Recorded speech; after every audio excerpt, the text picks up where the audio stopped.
Hello and welcome to today's talk time with the Able Trust. Today we will be discussing the future of vocational rehabilitation with state directors from Florida, Washington, Oregon, and California. As a reminder, this discussion is being recorded and will be posted to the Able Trust website next week. Closed captioning is available today and can be activated by clicking CC on the Zoom toolbar and then choosing to see subtitles displayed or a transcript on the side of your screen. When the panel session begins, video will be displayed from the 4 state directors and also from the 2 interpreters in gallery view on your Zoom. Sign language interpreters' names are Drew Wan and Daniel LeMay, and the names of each video participant are in their box. You can pin those speakers larger on your screen by hovering in the corner of their video box. Click on the 3 dots, and once you do that, more choices will pop up, and you can click on the spotlight to make the interpreter box larger. When the interpreters switch off, you may need to change your spotlight setting to another interpreter. We want to thank the Florida Division of Vocational Rehabilitation for providing sign language interpretation today. My name is Xavier, and I am the Senior Vice President of the Able Trust and your host today. We have audience members from across the states online with us, so whether you are starting your lunch break on the East Coast or starting your morning with a cup of coffee on the West Coast, we are glad you are here. I appreciate everyone that has submitted questions for our panelists in advance of today's conversation, and your questions have shaped today's session. Because of our large audience today and the constraint of time, the panelists will be working from those submitted questions. You may submit additional questions on the Q&A box, and we will work to follow up with responses for you. Also, at the end of today's session, contact information for each of the day's participants will be provided, and they invite you to submit questions directly. Additionally, in today's post-webinar survey tool, there is another spot to share your ideas that may come to you later today as you reflect on today's conversation. The Able Trust has multiple spots to collect your questions because they are so important to us. There are more talk time opportunities scheduled, and our continuous process of collecting questions are shaping those topics offered. I will speak more on the upcoming webinars at the end of today's session. However, the information can also be found on our website, www.abletrust.org. We have 4 distinguished leaders joining us today. Allison Flanagan, the Director of the Division of Vocational Rehabilitation here in Florida, will lead the conversation, and she is joined by Rob Hines, Director of the Washington Division of Vocational Rehabilitation, Dacia Johnson, the Executive Director of the Oregon Commission for the Blind, and Xavier, Director of the California Department of Rehabilitation, Employment, Independence, and Equity. Thank you to all those directors for joining us today and making yourself available for the group discussion. I'm going to take just a moment to pop up a slide.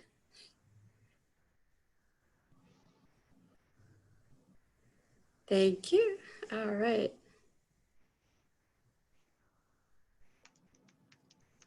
One moment.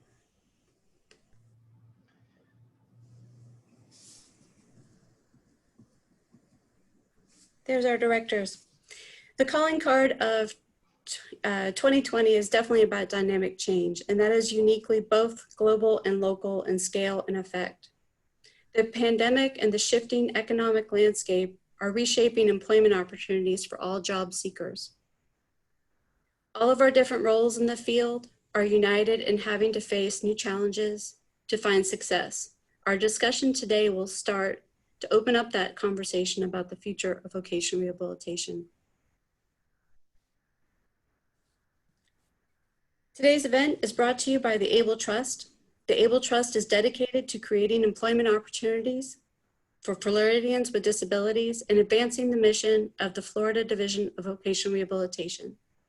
Since created by the Florida Legislature in 1990, we have partnered with thousands of organizations, businesses, and individuals to create a stronger, more diverse, and inclusive workforce. empowerment, education, and employment are the root cause and the outcomes of the activities, partnerships, and grants and programs we support. The Able Trust has provided over $42 million in direct grants over the years, and this has been made possible by the generosity of the state of Florida, other foundations, community leaders, and individuals that have decided to invest in the future by supporting career development and employment placement for individuals with disabilities. To find out more about how you can make such an investment and connect with all of our programming and resources, we invite you to join us online at www.abletrust.org, and on Twitter, our handle is @AbleTrust, and on Facebook @TheAbleTrust, and LinkedIn, you can find us at the-able-trust. Once again, if you have any questions or would like to share about what is working for you here in Florida or in your state around the country, contact us at info@abletrust.org. We would like to hear from you. Today, we invite you to tweet about this discussion to us. You can find us at AbleTrust. We'd like to hear from you in real time during the conversation with the hashtag FloridaVR, hashtag Future of VR, and hashtag TalkTime. Join us in that online discussion. It's another chance to post your questions. And with that, before we kick off the conversation with today's panelists, I am going to launch a poll. And, whoop, there we go. I'm going to launch a poll, and we would like full participation to find out as a group, and you're a large group, so we're excited about that, just how much anticipation of change is being felt by all of you. So make your poll choice here. We're going to collect this as a group. How much change do you expect in the field of vocational rehabilitation over the next 10 years? Do you expect very little, almost none? Do you expect that there'll be some changes, but they will look largely like today? Will there be quite a bit of change, but you feel like you will really recognize what's happening in the vocational rehabilitation field? Will it look and feel very different from today? So we're getting quite a few votes, and that is great. So we're looking for all those folks to vote. Now, if this poll is hanging out in the middle of your screen and is blocking your view to the interpreter, you can move it to any part of the screen that works for you. So getting just a few more votes. So I'm giving you the heads up that take just a moment, and I'll be ending the polling just a few minutes. We'll see. All right. We'll give it 5, 4, 3, 2, 1. All right. We're going to end the poll. We're going to share the results. So you should see on your screen those results. And so we had just a few people, 3 people that felt like there would be none, very little change that would be happening. So you may find today's conversation a little challenging and surprising in some ways. So be prepared for that. Quite a few of you, 48 out of the group here, said that there'd be some changes, but you expect it to largely look like today. And I challenge you to stay open to the new ideas that are going to come up during this hour. The majority thought that quite a bit of change is coming, but you thought you'd be able to recognize it. And this is really a group that is adventuresome in spirit and have a view for the future. So we really look forward to what it is that you expect is going to be changing. And then some of you are really visionary and very much expect that this will look and feel very different than it is today. So the majority of you are looking for quite a bit of change to be happening, and that's good, because that, I think, is the gist of our conversation right now. All right, so now I'm gonna do just a little bit of video magic and bring back our panelists. So bear with me for just a moment while I activate their screens.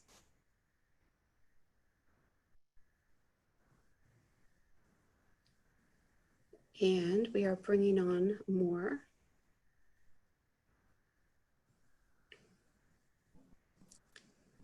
And there we go. Excellent. All right. So I've done my magic in making the screens reappear. So excellent. I'm glad you all are still here. I am now going to hand this over to Director Flanagan and let her start the show.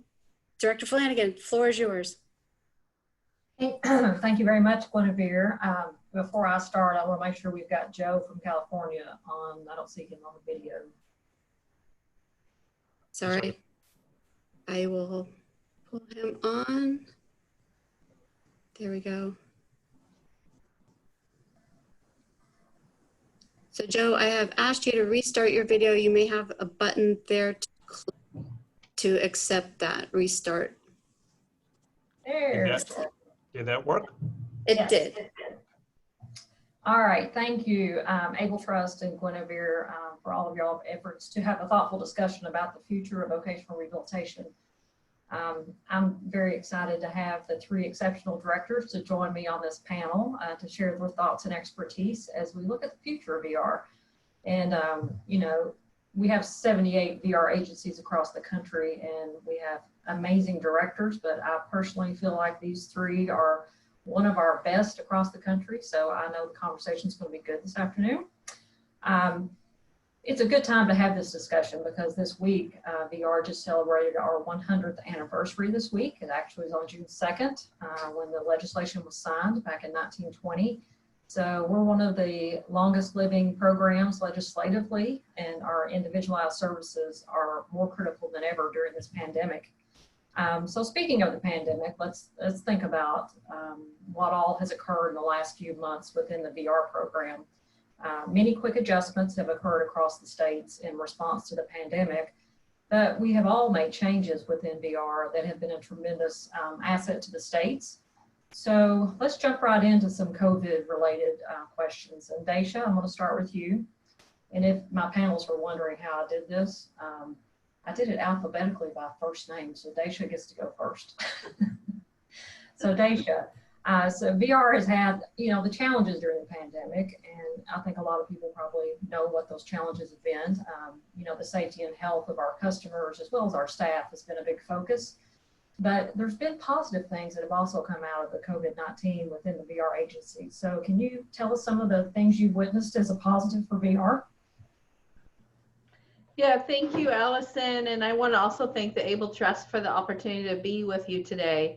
And to really think about the future of VR. And it's interesting because as a leader in the public vocational rehabilitation system, thinking about the future in the midst of a pandemic is something that leaders have to do, right? Because we know that this pandemic will end at some point, and that our missions during and after the pandemic need to continue.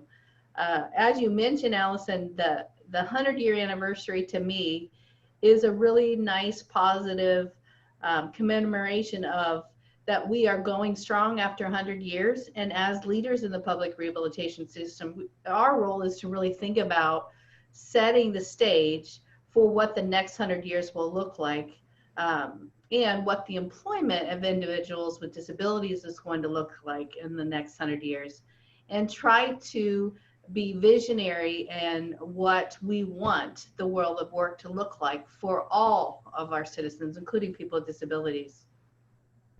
Some of the things, just in reflecting on what are the positive aspects of this, certainly you hear about government not being timely, right? Not being able to work in a sense of urgency. And we really saw within a matter of days, as this pandemic unfolded across the country, shifting from in-person operations to all of the states working with our customers and our staff and offices, to within literally days to a remote service delivery model. So to me, that really speaks to our ability, if necessary, to respond very quickly to continue to meet the needs of customers with disabilities in the country. So I think that was a really positive and powerful demonstration, not only of our efficiency and being able to shift to a different service delivery model, but also the level of commitment that our professional staff around the country have to providing services, even under extreme challenging personal circumstances that we're all facing, to be able to continue to deliver the best services possible. I think one of the other areas that we think about is how do we meet all of the needs of our customers? And even the most populous states have sections that are more rural and remote. So as we've looked at the types of retooling of our services that we've seen, there are strategies that we've deployed to provide remote services that we can continue to use to serve parts of our states that have been unserved or underserved historically. And I'm really excited about that potential to be able to reach folks in ways that we traditionally would have thought not possible. I also think that we are looking at ways to share success stories and really developed a nice infrastructure where we're not having to reinvent the wheel. There have been countless webinars and listservs stood up where public VR agencies have shared incredible levels of innovative service delivery strategies. And that's been really exciting to see that states, one, the public VR system is extremely generous in sharing best practices, and that states are able to build on each other's success to be able to provide the best services possible. You know, I was thinking about the 100-year anniversary, and we have a relatively new commissioner at the Rehabilitation Services Administration. And when he shared his introductory remarks to state agency directors, he really had a simple message, which was lead, right? Lead. And really during this time that we're as a country experiencing high unemployment, it feels like a good opportune time for us to really think about leading the national efforts to ensure that as we experience the job reentry and the economic recovery in our nation, that job seekers and workers who experience disability will be part of the future workforce, no matter what that looks like. And I feel that all of us in the public VR community, whether that's a service provider, a counselor, and a line level manager and supervisor, we all have a role in leading that conversation to ensure that job seekers with disabilities and folks who have jobs, as our workforce changes, that we're able to lead that conversation and make sure that folks with disabilities aren't left out of the future of our workforce. Thank you, Dacia. And I agree, the remote services, even though we had to adjust to those very quickly during the pandemic, we are seeing such benefits of implementing those remote services, not just for our staff or the providers we work with, but the customers mainly. So I definitely agree, we're going to see more of this continue in the future, even post-pandemic. And lead on, definitely, VR needs to lead on. Joe, what about California? What kind of things, positive things are you seeing out of the pandemic? So yeah, thank you. And again, thank you for inviting me to be part of this conversation, and to the Able Trust for bringing this all together. One of the other things that I would add as we think about the pandemic, COVID-19, that is really very impactful is the forced evolution that it brings from some of the initiatives that we maybe already had started. So for us, as an example, we have long wanted to move to the use of telework to reduce the reliance on brick and mortar and free up dollars to provide services. And so the pandemic forced an evolution of telework in a matter of weeks that would have taken us years to get to that point. And I think that it's that kind of quick shift action that Dacia described that is going to be key for how we continue to move forward. The world is shifting to remote work, remote services. One other element that I would add is that COVID-19 took an X-ray of us as a program, and so it does two things. It really highlights the gaps that we have, which we now have the responsibility as leaders to close, but it also identifies the kind of opportunities that we're hearing. We just heard, we'll hear more about today. And it gives us the opportunity to truly lean forward, lead, embrace, and think about a future that is very different than what it was just a few mere months ago. Thank you, Joe. Rob, I'll ask you also, any positive impacts you're seeing in Washington?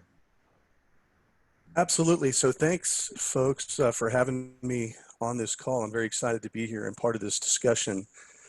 You know, I once heard a wise VR director from California refer to this time as a forced evolution.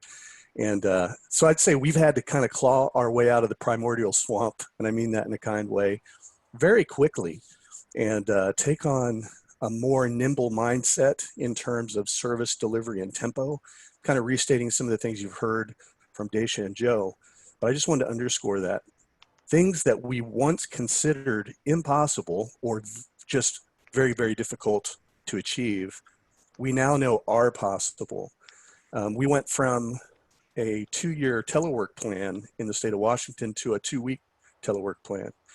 And so I think it's just helpful to think in terms of, you know, never wasting a crisis, right? So just like that, you may have heard of the sub 4-minute mile. It was a struggle in the distance running world until this guy named Roger Bannister accomplished it in 1954. And then right after that, this long awaited record was bested within just a few weeks by another runner. And you got to ask the question, why? It's because it suddenly became attainable. So I think in like fashion with this new mindset, VR can accomplish great things in the future. And, you know, people, I think, sometimes have a very low expectation of government, and that kind of can work its way into our system in staff and in management. And I think we have seen, you know, this very positive shift in a new direction in rapid fashion. And I think that we are going to be reaping the rewards of our efforts for quite a while, for the next 100 years. So I think that's great. Absolutely. And, you know, Joe, you talk about the remote teleworking as far as our staff goes. I do see this as a great recruitment tool for our workforce within VR, which is a big challenge for VR, is to get qualified VR counselors to work with our customers. But the telework approach, and I know in Florida, we are going to continue a hybrid telework approach for staff, even after post-pandemic. But this is a great recruitment tool. And, you know, we surveyed our staff and they are most people are very much enjoying the telework, and we've seen production go up. So there are definitely benefits out of this. And as a state government entity, you know, we always feel like, oh, we'll never get to telework. You know, it's too much bureaucracy, too much red tape. But Rob, like you said, even though we had the vision to go there sometime in the future, this pandemic made us get there very quickly. But I think that is definitely a benefit and a positive out of this pandemic. So lots of good examples coming out of this. And it's not all bad in this pandemic, as you all know. This next question, though, I'm going to focus on our providers who assist the VR agencies in reaching goals and missions. And we couldn't achieve what we did without our provider partners. And we'll let Joe start this question out because California has a huge community rehabilitation provider population that works with them. So when you're thinking about, you know, that partnership with the community rehab providers who assist us, so we had to work very closely with that provider community to make sure they understood the changes we were making, but also to support and approach them in that virtual approach of service delivery. So can you share with us some additional examples of the partnership between those community providers and VR just how critical that partnership is to help us reach our customer goals. And what do you see that relationship being like post-pandemic? Yeah, thank you, Allison.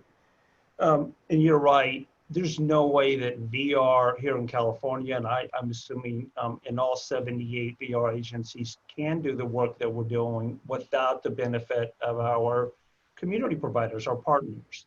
One of the things that we did here in California, in addition to needing to move quickly as government, was to really create an environment that allowed the providers to also be nimble. And so we applied a rather simple but straightforward principle, and that was we would support maximum flexibility where feasible and reasonable to deliver services in a very different way.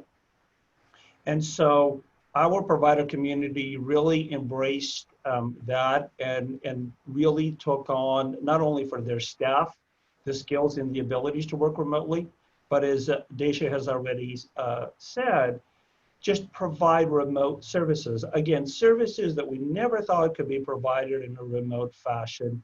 They were moving forward, providing those in a remote fashion.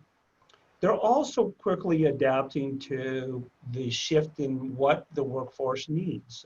We know that that really has shifted, and so our provider community has been rather nimble and saying, hey, we need to be thinking about how do we help people develop a skill for this new workplace? So even the consumer's ability to work remotely, not something we may have thought in the past as a skill that needs to be developed. Clearly it is. And so providers are doing that, as well as how do you interview remotely? I mean, in the past you dabbled in that. Today it's becoming much more commonplace. And so do I see this continuing? Absolutely. I think maximizing the utilization of virtual services is going to be key. And I think it does a couple of different things. One, as I already said, it reaches the remote and unserved sections of our states, of our communities. But the other that it does, it kind of eliminates those boundaries, you know, whether it's geographical or whatever other structures exist. And it allows people to reach across and deliver an expertise of a service. So maybe you have somebody that is particularly skilled at working with a certain element of the youth population. And so the ability to provide services remotely enables that to be done without the constraints of your traditional boundaries. So those are just a couple of the things that I see our provider community doing and embracing.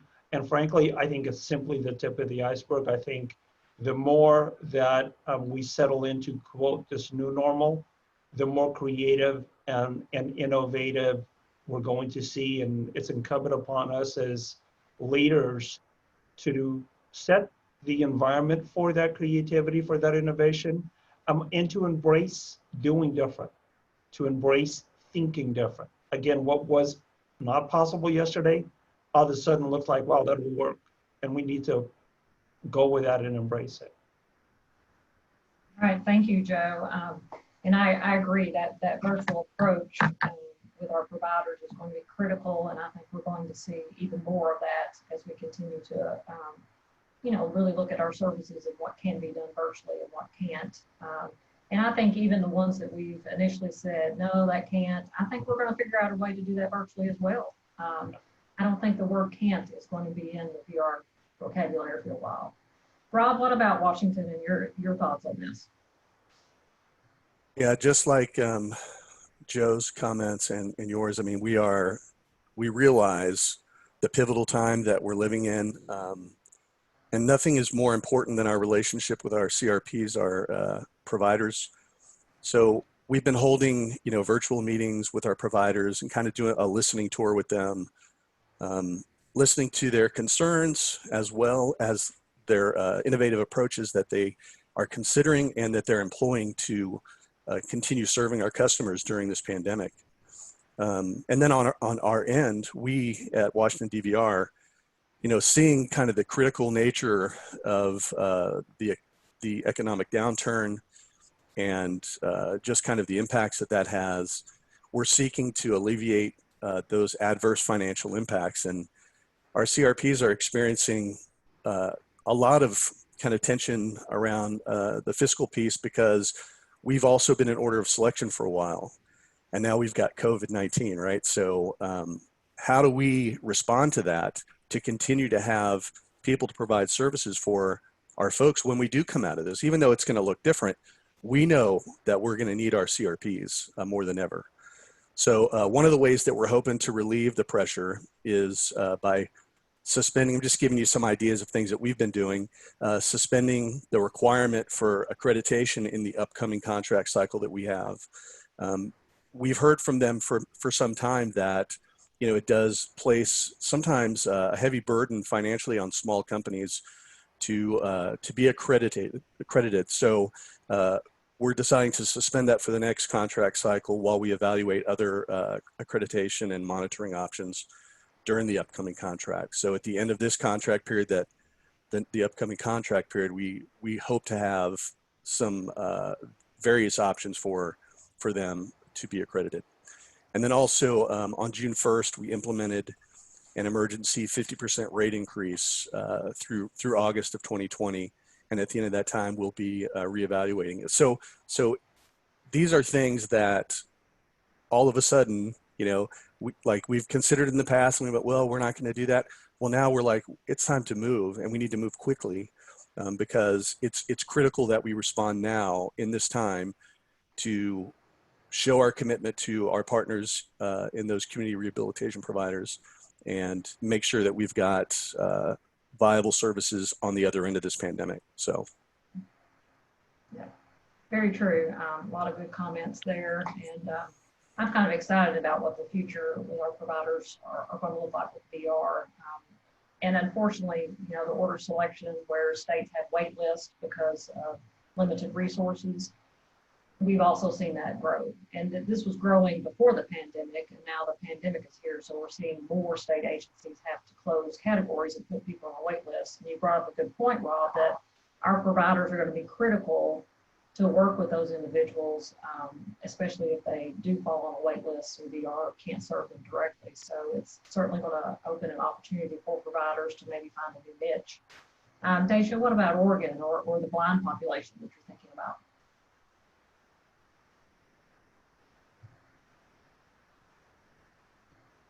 All right, I was muted. So I think some of the things, I agree with what Joe and Rob indicated. I'm experiencing something different. For a specialized agency that serves individuals who are blind, we have very specialized providers, which oftentimes we're investing a considerable amount of training to make sure they understand the unique attributes of vision loss and the challenges that they may impose on the preparedness and the placement process in job seeking. So it is as imperative as any other agency, and sometimes and more so, for us to keep that capacity going because we know at the end of this, our community rehabilitation providers are going to help us lead those efforts to ensure that our customers with disabilities are part of the new workforce, our new normal. They are our ways in which in some communities we're able to provide the best wraparound services where we may not have staff, but we have providers that can be able to do that. As a small agency, we have, I have 10 caseload carrying counselors, to give you a scale, that serves the entire state. So oftentimes those community relationships and the providers are part of that essential team that helps those customers deliver services. The other piece that I think that we're all kind of reeling from as we're going through lots of changes and conditions in our communities, the lessons that we can all learn as leaders in the system is to make sure, as Rob describes and Joe describes, taking the time to listen to people that are important to us and hear their concerns, and as government taking action that is meaningful action in order to be able to meet their needs. Those are values that we have in the public VR system for our customers each day, but we need to also embrace our broader community and make sure that we're taking the time during this pandemic to listen to folks, and then, as Rob described, make changes if we need to in order to make sure that we're doing our part to meet the ultimate long-term needs of our customers with disabilities. A lot of good points, Dacia. And, you know, a lot of folks who may not be familiar with VR, I want to make sure everybody understands we have agencies that serve a very specific population, like Dacians, but blind and visually impaired. In Florida, we have that separate agency as well. And then you have states that have the combinedness of those services, like California, who is serving all the populations and has the blind unit within them. And then Rob in Washington, they do have a separate blind agency that is serving a general agency, which is what I serve here in Florida. Or wait, I think I got that backwards. Rob has a combined agency. So is that right? No, okay, never mind. So I want to move on to the unemployment, because this is a huge issue right now in our country. And I recently read an article where the U.S. Department of Labor, right now 40.8 million people have jobless claims since March, since the pandemic started. And I'm going to repeat that, 40.8 million jobless claims since mid-March. This is an unprecedented time for everyone. And individuals with disabilities, even before the pandemic, we have double unemployment rates. And so we're all anxiously watching data to see, you know, how much is this going to increase, because we know individuals with disabilities are definitely impacted. A lot of these individuals have underlying health conditions, so they have to stay home and shelter in place because they are at risk with this pandemic right now. So that's obviously impacted their ability to complete training programs or you know, on-the-job training. So there's been a huge impact to that population. So let's think about this employment rate and how that's going to affect VR. And Joe, I'm going to start with you on this one. With the unprecedented unemployment rates that, you know, we're continuing to see rise, and knowing that there's a substantial increase in employment for individuals with disabilities, what do you see VR's role is in helping those that are on unemployment in the coming months to help them find suitable employment? Yeah, thank you, Allison. I mentioned earlier that the pandemic is taking an X-ray of VR and putting it on display for us, highlighting gaps and opportunities. And I think we need to really pay attention to the fact that we already had a 7% unemployment rate. So if anything, it gets worse. And I would just encourage us all not to hear that as a criticism or an indictment of how we got here, but more as a calling to what we need to do to embrace a different way, a different pathway forward. So the gig economy, the fourth industrial revolution was already changing what the job market was going to look like. If anything, forced evolution, forced escalation of that. We in VR have had a very linear, sequential model of people coming into and working through our services. You go through an orientation, an application, eligibility, a plan, services, et cetera, et cetera, et cetera.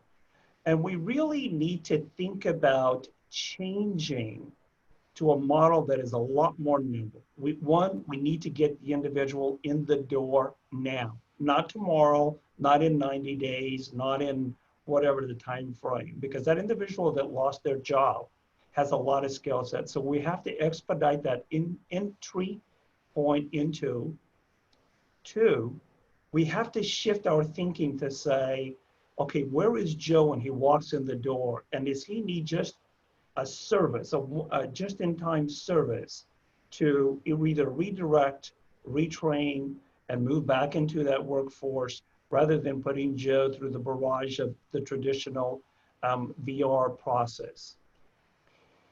And then the other thing that we should think about as well is we have a lot of large employers, each of us do respectively across the country. And so we're really moving to embed our counseling staff with certain expertise into that large employer to, one, help the employer develop and foster that environment that embraces the employment of people with disabilities, but two, for lack of a better term, sort of be on the inside to foster that recruitment and that placement of individual within these large employers so that we're much more expeditious in connecting the individual with the workplace. And the other thing that we need to think about is that we really have to shift with the job market that is shifting. Career technical education is so front and center these days. The old idea that you learn once, you get your credentials and you're done, that is changing. It's now, earn and learn and relearn. And so we have to shift how we think about getting people ready for tomorrow's jobs and really recognizing, it's been said that 25% of the jobs that are lost right now are not coming back. That means there's going to be new opportunities, and we have to be leaning into how do we get those opportunities made available to people with disabilities.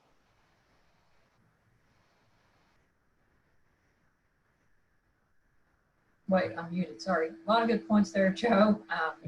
Are y'all hearing me? Yes. Okay, to make sure. Excuse me. So a lot of good points there, and obviously this unemployment rate is definitely going to impact us. I did like what you said about we need to start seeing these people now instead of waiting until we're ready to come off unemployment, because VR is a little bit of a process for the eligibility and the plan development, but I agree we need to figure out how to speed that process up in order to respond more rapidly to the unemployment. And I've tried to use that example that you did. I try to tell my staff, if you walked in tomorrow and I gave you a pink slip and said you no longer have a job, are you prepared for that? Yep. And I try to make them understand how our customers feel. And do you have a way to pay your bills? Are you at risk of losing your home or your car? And sometimes, not understanding how critical our customers, the situation that they're in, sometimes it's easy for staff to think that extra 3 days to do an eligibility is okay, as long as they're in line within the 60-day federal requirement. But that 3 days to that customer without any income feels like 3 years. And so I think we really have to be mindful of the impact of the length of our decisions and so forth on our customers. Rob, do you want to add anything to this discussion? Yeah, I mean, certainly we, looking at the VR process and turning it on its head is what I've been kind of thinking about for a long time. And to go from a process kind of oriented system to an action oriented system, because the expectation of our customers is to move, quickly. And that's the expectation of society, is to move quickly. So then, just kind of rethinking what the voc rehab process is and why we tend to kind of settle into the assessment mode. That's something that we're going to have to examine if we are to stay viable. And so people will just stop coming through our doors if we don't. So I just think that it's kind of obvious, but first we need to enable our customers to engage technologically so that VR programs are going to have to get technology in the hands of our customers. And we're going to have to provide training to harden those skills. Also, I think unlike in the BC era, which is before COVID, like a relative or a guardian may not have been present during that job interview process. So the thinking has to change as some of our vulnerable populations during this pandemic period need to distance or quarantine longer. They might need help to engage virtually if that's the platform for hiring. They might need to have some assistance from somebody. So just thinking of things that are going to be practical measures that we're going to have to address. But I think that this is truly a tremendous opportunity for people with disabilities to get in on the ground floor of what could be a booming virtual job market. Definitely. Dacia, anything you want to add to that part? Yeah, one of the things that I was listening to Joe, I actually hired someone for the first time in my 25-year career virtually without ever meeting them. And so I think that as we have these experiences, we need to be able to be prepared for our customers who we're going to be engaging in a new normal around that piece. The other thing that I think is impactful for us to think about is, as Rob and Joe described, turning our whole process thinking on, upside down, and really challenging us to rethink that. Quickly, when we started the 90-day plan process at our agency, we had a 180-day standard. And so we obviously had to cut that in half, where we had 90 days to develop a plan for employment. Well, we've been working internally on improving our performance across the board. We last quarter, we did that in less than half of the 90-day time period. We're averaging well under 45 days, sometimes it's down to 30 days. So that may not be fast enough, and we're like kicking it. But the truth is, even 30 days for a plan for employment for our job seekers as they're kind of entering out of this process is probably too long to wait. So I think we continually have to, what felt maybe 3 to 5 years ago or 3 to 5 months ago as us really doing a good job, I think we have to kind of think about it again and say, how can we get those plans done faster so we can get folks really the tools they need to be able to enter back into employment? Yeah, I definitely agree with that.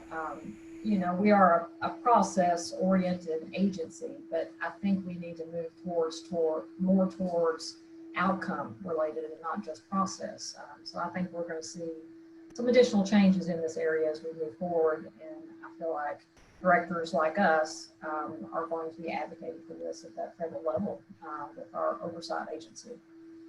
So I was watching the news recently, and there was an interesting research that had been done, and I wish I knew who did it. I think it was some research entity out of Chicago, but they surveyed current employers and businesses just recently while we were in the middle of this pandemic, and an alarming 40% of them indicated they will be reducing their workforce post-pandemic. It's a little shocking, but anybody that survived the 2008 recession remembers that we had a lot of layoffs and furloughs, but when we came out of that recession, a lot of the employers decided not to return their workforce to where they were before that. And I think we're going to see the same thing. This is one of those trends that we're going to see. Employers are recognizing, hey, I can get my job done without as many people. So just understanding that we're going to have a challenge with that reduction of workforce completely, and then you put individual with disabilities competing for the same jobs as those without disabilities. Rob, I'm going to let you kick this one off. So understanding, what the employers are going to do, not returning to where they were, how do you feel like this is going to impact our customers and how VR responds? Well, that's a great question. We wish we had a crystal ball, right? We could have seen this coming and been prepared for it. And then also looking ahead to what is, a tight market we know for our customers for employment. So I think we're undoubtedly going to need to be very creative and continue to rapidly evolve. As I mentioned earlier, we're going to need to acquaint customers with the requisite technology and training to engage in this virtual job market. And we're going to have to stay engaged with employers during this time to keep people with disabilities in the mix. But, I think one of the things that we'll have to do as we rethink our approach is we'll have to, I think more than ever, and this might sound kind of philosophical, but I think more than ever, we're going to have to really believe in the ability of our customers to engage. I think we see sometimes barriers when there aren't any. And so I think really being visionary for our customers, thinking about ways to be creative and positive to support them in whatever that market looks like. And so we're going to have to rethink, like I said earlier, the assessment process, the time that it takes to get things done, and make sure that we are, as you said earlier, Allison, outcome oriented as opposed to process oriented. Dacia, what about you?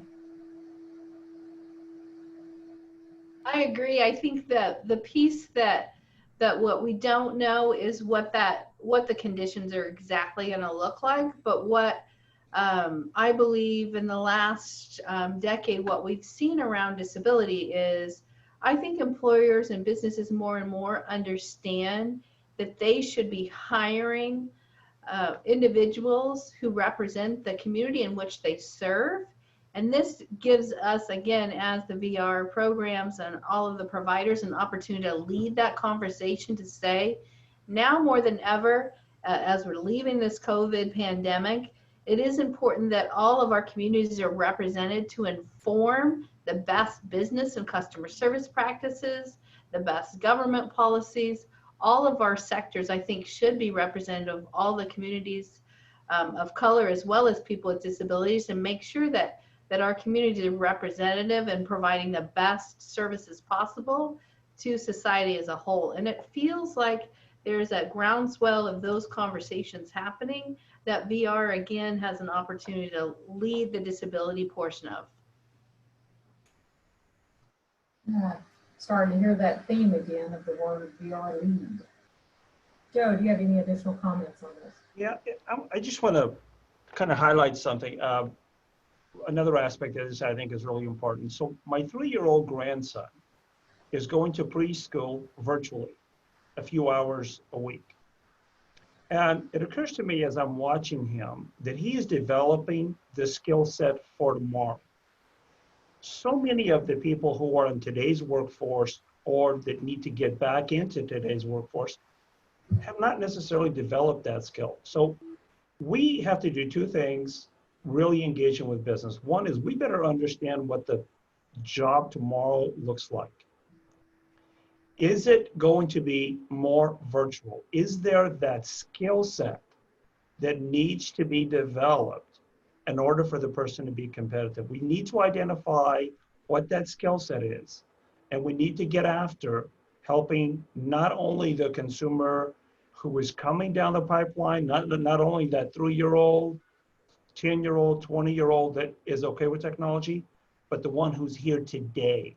How do we get them okay with what that skill set is going to be tomorrow, and so that they are competitive for the jobs, so that we can engage with business in getting them into the job place. All right, thank you, Joe.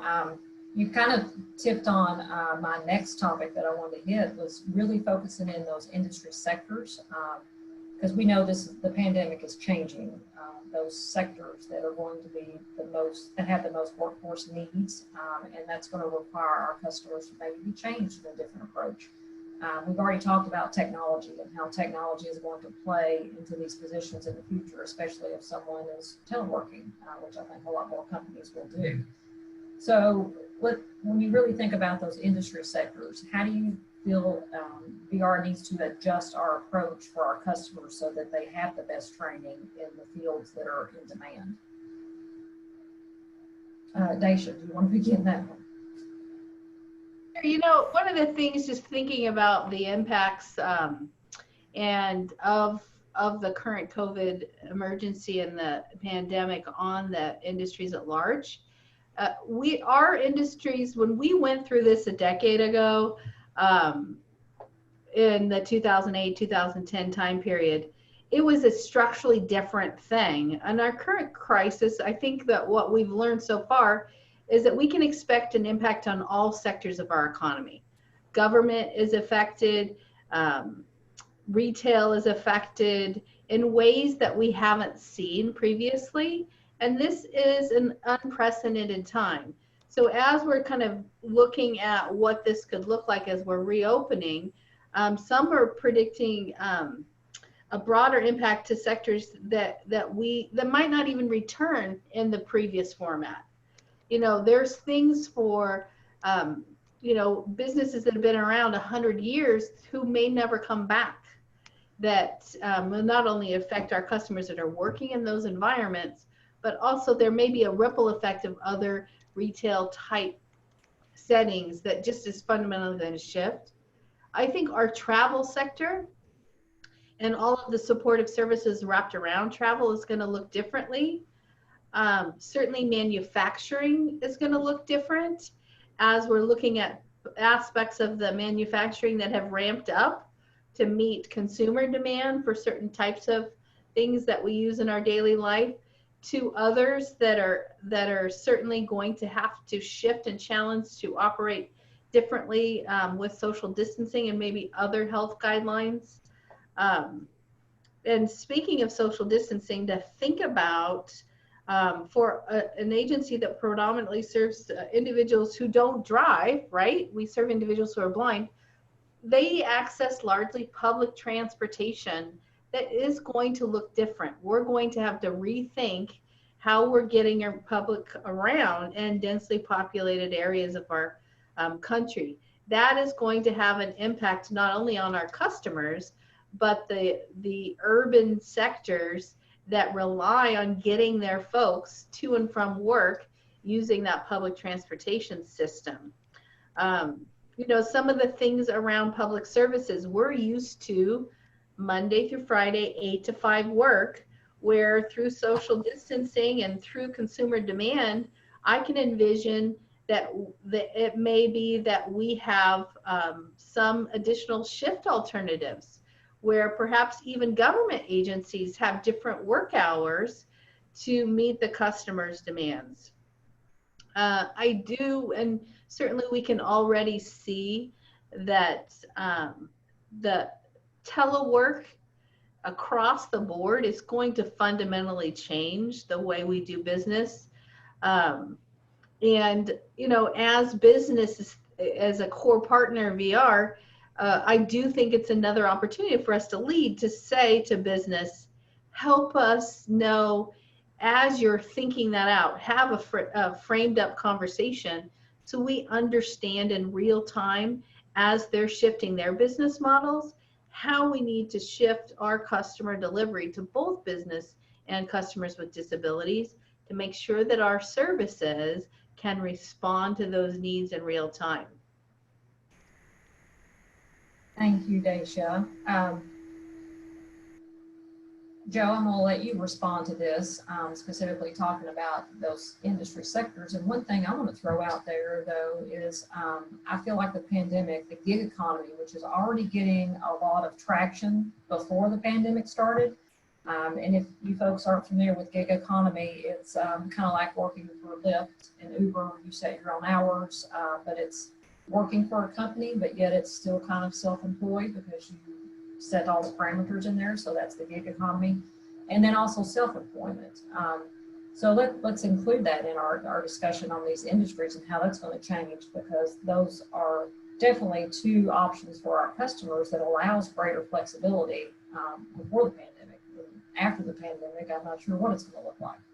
Joe, do you have comments on this? Yeah, no, I think that's right. I think I think that gig employment offers the flexibility for someone to work 4 hours here, 4 hours there, no longer going to be just one employer as you described. But there's another aspect of this that I think becomes key that I would expect that business does, and I think we ourselves as leaders in our respective organizations are also going to have to deal with, and that is a gig economy mindset with a fixed employer. So let me give you an example. Our traditional workplace is 8 to 5, as I think Dacia described earlier. What if we have staff that say, you know what I want to do is I want to work from 6 to 10, and then I need a couple hours with my kids, and then I'll work from 4 to 6.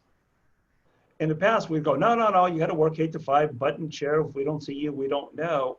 And now we have to go, hey, wait a minute, why not? If they're getting the work done, or maybe somebody else's schedule is different. Maybe it's not during the business hours and they have the kind of work where they can do it, 6 to 10 at night. So I guess the key message here is that the linear way that we have thought of how work is performed, it's not will change, it is changing. It has changed. And so I love Rob's term BC, we didn't embrace it. AC, we better embrace it. And we better learn what that skill set is. I'm going to keep harping back to that because we all know that the number one interest of business is, does Joe have the right skill set for the work that I have? And we have to contemplate skill sets we hadn't thought about in the past. Gig economy is one, self-employment is the other, and this great variability in the work schedule is yet another. Thank you, Joe.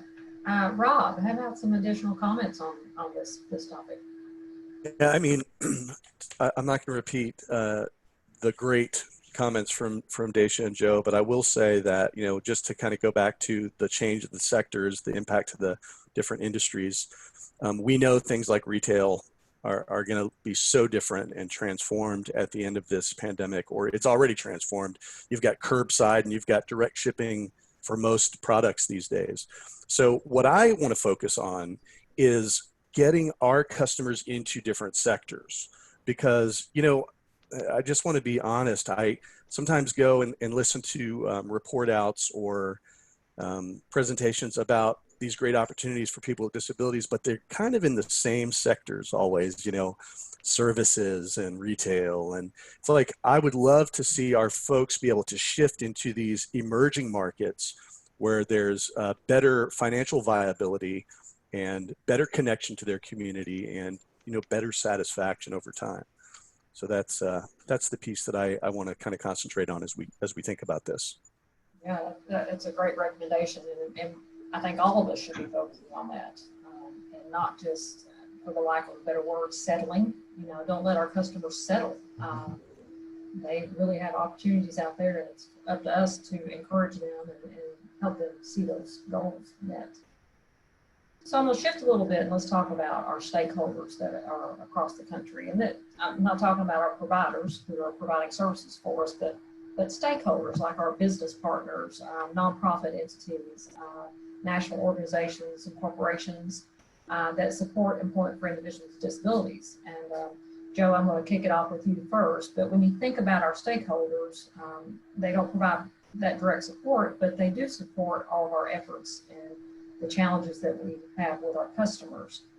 So when you think about stakeholders, how can they support VR's mission and especially our customers in obtaining the competitive integrated employment? Yeah, great question. And I think today, more than ever, we need a coordinated, collaborative approach to serving our consumers. Partnering across systems and across initiatives enables us to leverage a resource that we don't have. And there is not a single VR agency that has enough resources. The idea that we treat an individual as a whole and that we wrap all of the necessary services around that individual is really the way we have to lean into this. I frame it as one person, one goal, one plan, regardless of who touches that individual.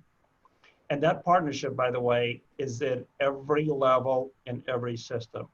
It's our government partners, it's our not-for-profit partners, it's our foundations and other sectors that have an interest in supporting individuals with disabilities going to work.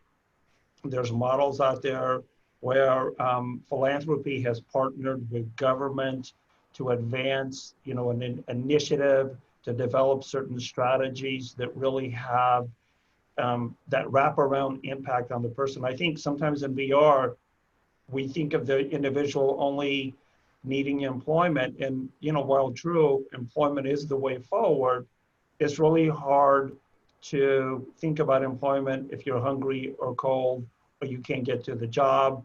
So more and more and more, we have to think about partners across all sectors.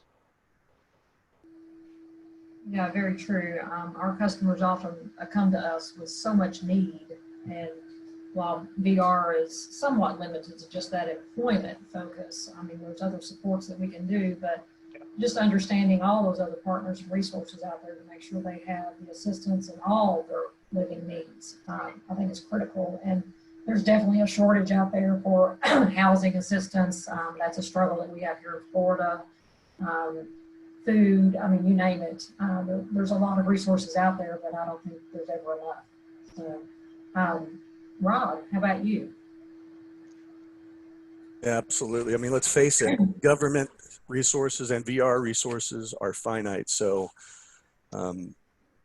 there's a real need for us to create equity, I think, in communities where there are scarce resources. Some of those things that we hear about a lot here in Washington that are real issues for our customers, especially in rural areas, is broadband access, transportation, access to programs, and like very necessary services are, scarce. And I think by partnering with non-governmental organizations, not-for-profits, it's like private entities and some community groups, we could begin to move the needle in the right direction.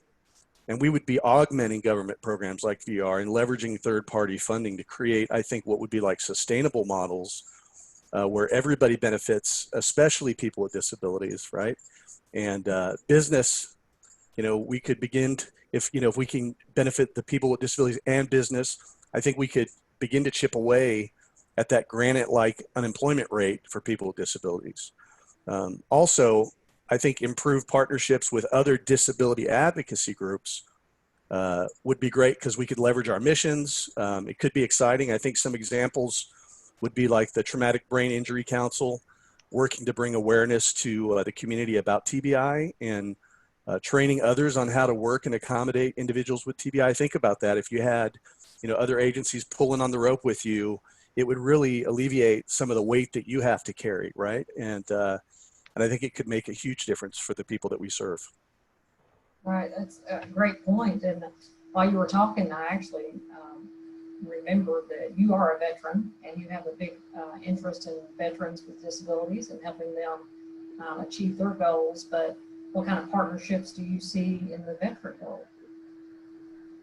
Yeah, I mean, we have been having some pretty great conversations across the country with veteran serving organizations like the Veterans Administration, Department of Veterans Affairs, their vocational rehabilitation and employment program, looking for different ways to, they've been going through change just like, the public VR program has been going through change, and trying to take advantage of, being in this mode of change to promote better service and better coordination for the people that we serve jointly, especially.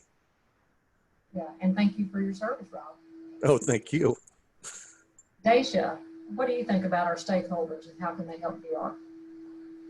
I think that you can never, sometimes you'll hear that VR is the best kept secret. And sometimes that can feel stale because you're like, how can that be that we're the best kept secret?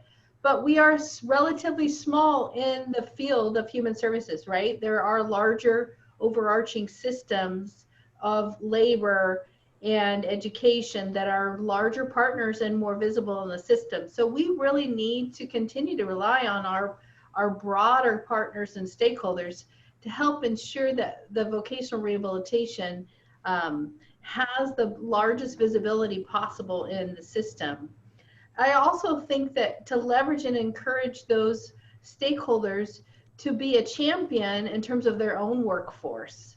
One of the things that I know to be true because I live it every day is having individuals on our workforce who experience disability and have other diversity initiatives so our labor force represents the communities that we serve. It makes our work products better. And so the broader message to me is that we can help with our stakeholders is be part of the message and hire people with disabilities on your staff, because I will guarantee you that the work that you do will be better. Your interface with your customers, even if it isn't individuals with disability, will be stronger because their disability is represented in our community. And I think that to me is such a powerful, everyone wants their work products, no matter what industry they work in, to be the best possible. And I strongly believe in my core that people with disabilities being on your workforce makes that true. And then it challenges to think about universal design in a different way. I believe that there are lots of examples that are currently being acted out in real time of processes that may have been challenging for people with vision loss that is now, when you're teleworking, challenging if you're sighted, right? When we're relying on these very paper-laden processes that were otherwise inaccessible to people who are blind. Well, if you can't come into the office, they're also inaccessible for people who aren't blind. So for us to rethink our processes and have our stakeholders help with that universal thinking to say, if we're all going to be teleworking to a greater degree, let's rethink some of this paper stuff that for people with low vision or blindness is a problem and always has been. We've worked around that, but let's make it better for everyone and more efficient across the board.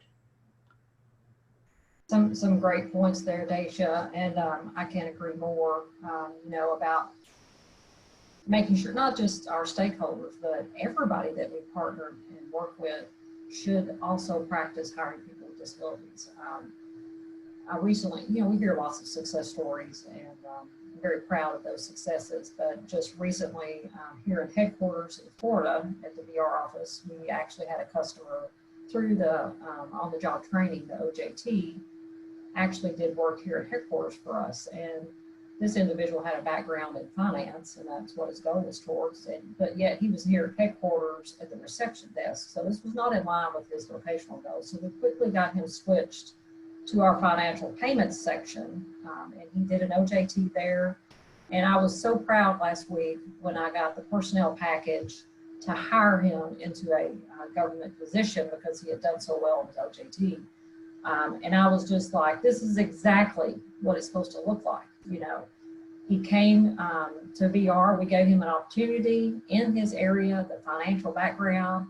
He came in and showed them exactly what his skills were, and they wanted to hire him. So this, I'm very proud because VR is hiring our own customer, but he has the skills, he has the abilities, and he has proven himself through that OJT.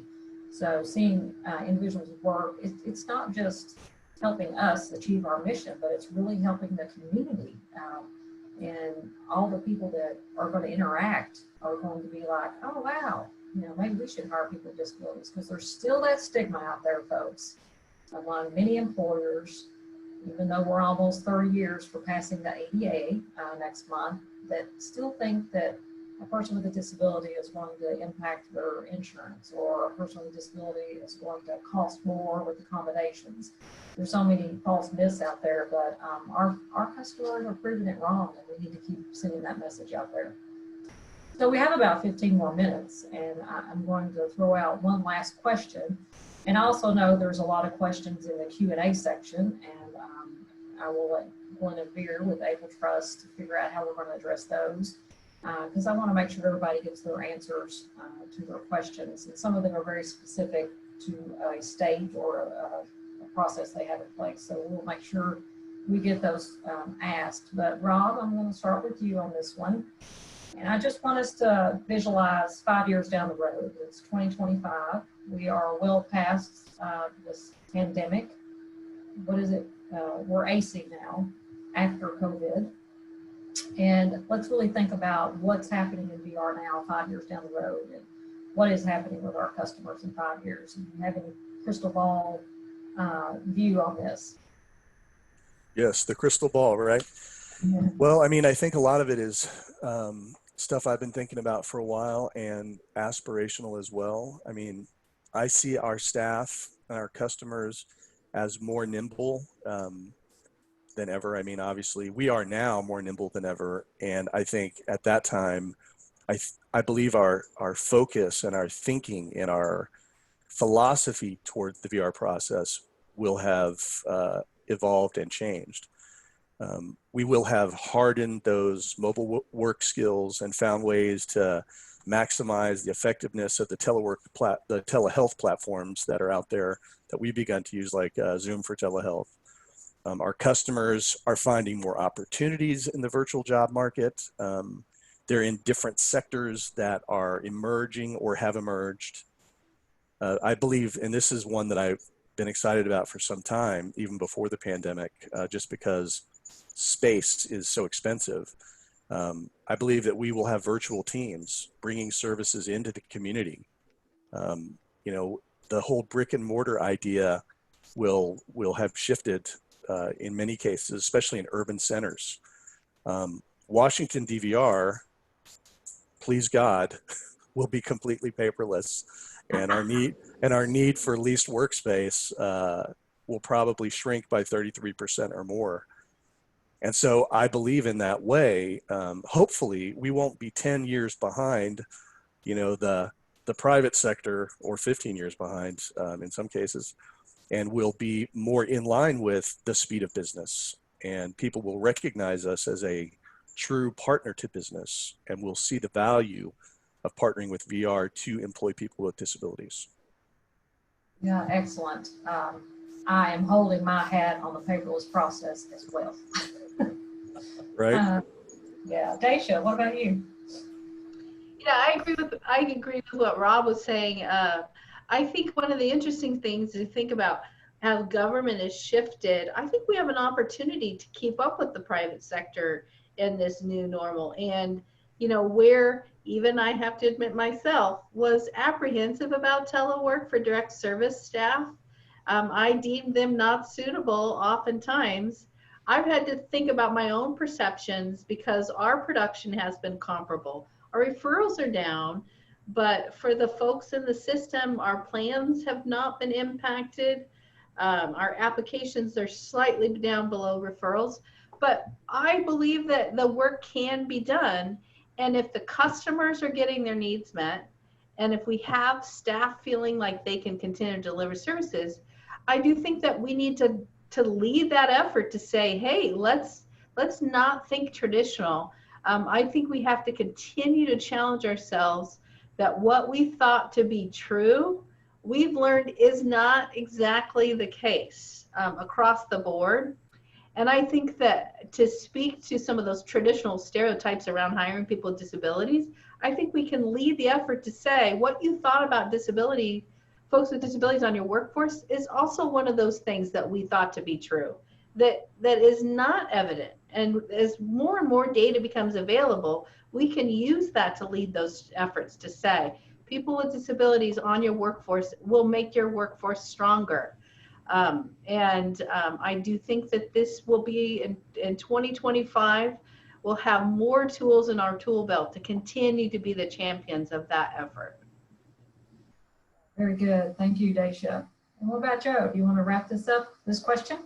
Yeah, and this one really speaks to me both professionally and personally. And I really see the collision of the opportunity created by COVID-19 and what's occurring with artificial intelligence as just a really explosion of what's going to be possible. Let me give you some concrete examples. So as somebody who's blind, my reliance on technology, it's there for me to do my everyday work. And I see the evolution of technology that is going to allow me to do things I just never dreamed I could do before, travel more independently, readily access electronic materials. I mean, look what we're doing here. Whoever thought this was possible, BC, we never did this before. It was possible, we didn't do it. But think about individuals interpreting, where holograms support the use of our live interpreters. Think about things like job coaching, where today it requires a body to be present. Artificial technology, artificial intelligence, and technology is going to create those supports that we need in the workplace for people with disabilities. That I think is just going to explode the opportunity for individuals with disabilities to go to work in the sectors that Rob described. And it's incumbent upon all of us to not be afraid of it, but embrace the hell out of it and leverage those opportunities for people with disabilities. Because I don't know about the rest of you, but I've never been okay with 70% unemployment rate. That's only going to get worse. And in my mind, in 5 years, we need to cut that in half. We need to be down to somewhere less than 30% unemployment rate for people with disabilities. Definitely agree with that, Joe. And, I know I've read something recently about the Americans with Disabilities Act that passed in 1990 was supposed, to have an impact on the employment for individuals with disabilities and the equal accessibility and all that. But 30 years later, that unemployment rate has not really shifted for individuals with disabilities.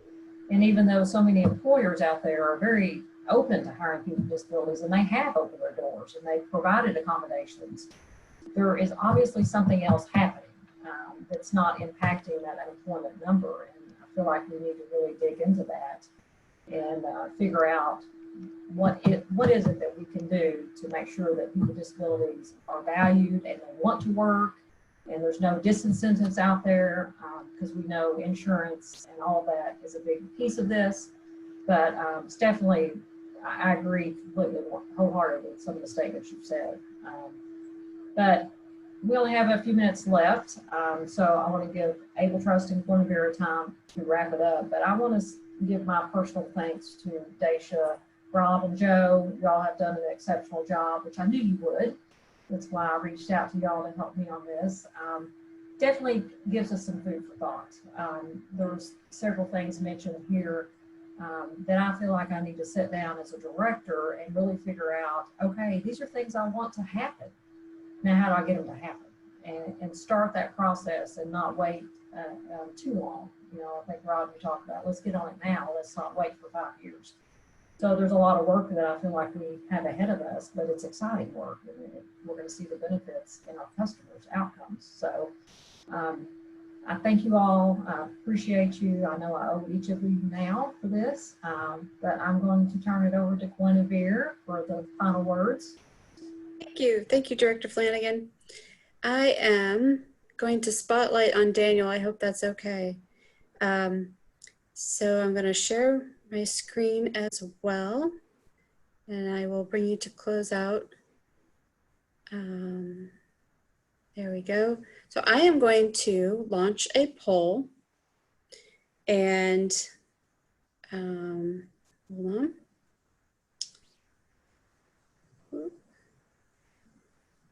Not that poll. Let's see. Hold on one moment.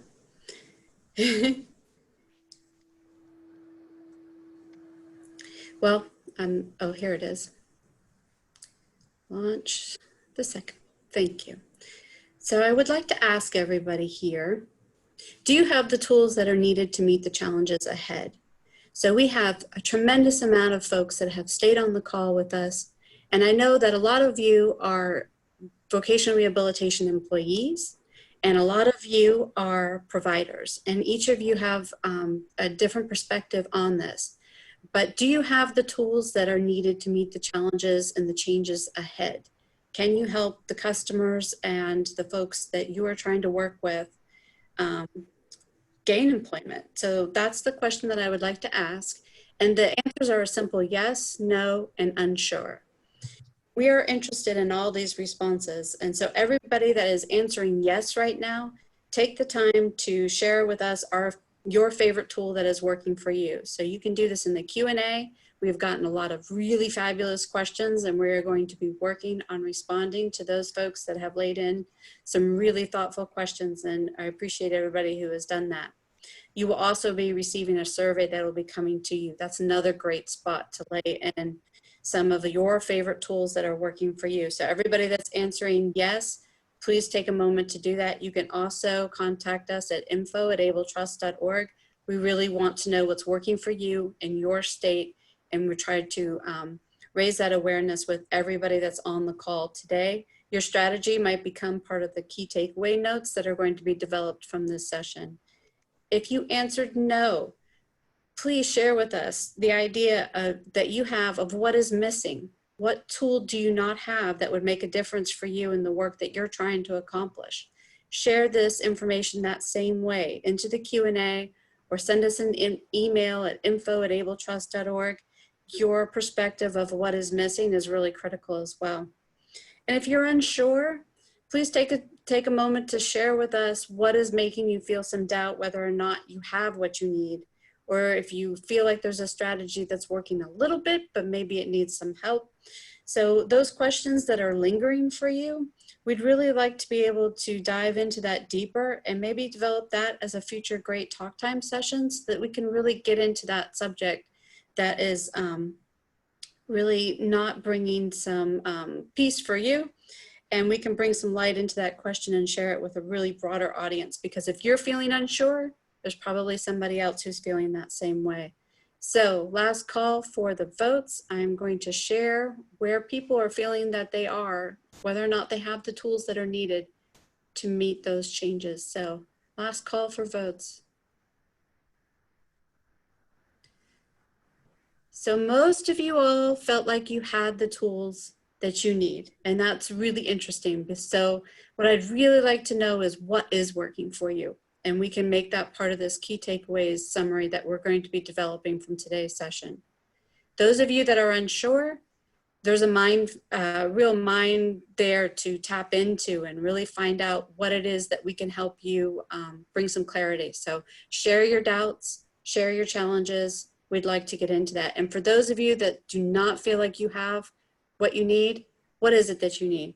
Let's get that out in front of the directors here and in front of our community so that we can all be better informed about how to tackle this.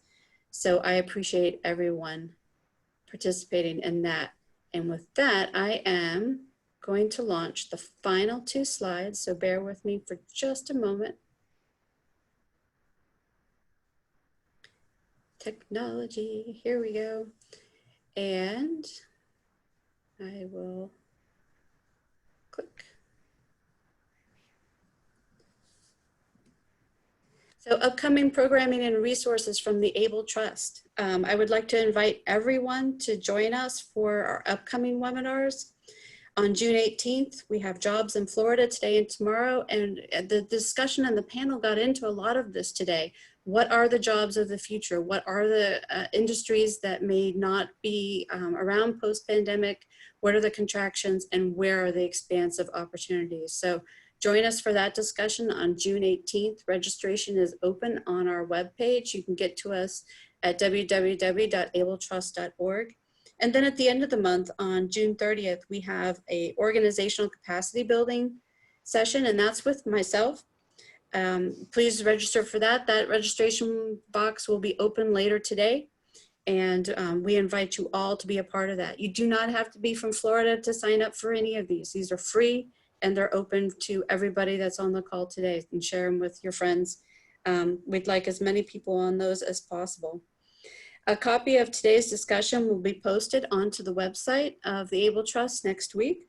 And we will also be developing a key takeaway summary of all the thoughts that were shared today by our panelists, but also in the question and answers box. So please take the time to share with us, and we will catch up with everyone. You can follow us at Twitter. You can post some of your questions there as well, but you can stay up to date with all the work that the ABLE Trust is doing. The panelists today have invited all of you to contact them directly with questions that you have that may be specific to their state, or and so please contact them, Allison Flanagan at vrfldoe.org, Rob Hines in Washington at hinesr@dshs.wa.gov, Dacia Johnson in Oregon, and that's dacia.johnson@state.or.us, and Jose Xavier in California at joe.xavier@dor.ca.gov. Thank you for joining us today. Please share the, please fill out the post-webinar survey that you will be directed to after this slide ends. Thank you so much for joining us. Thank you to each of our panelists for coming together for this dynamic conversation. We have brought together 4 diverse states across the United States, but our conversation has so much in common. Thank you to Director Flanagan for taking the lead in today's conversation.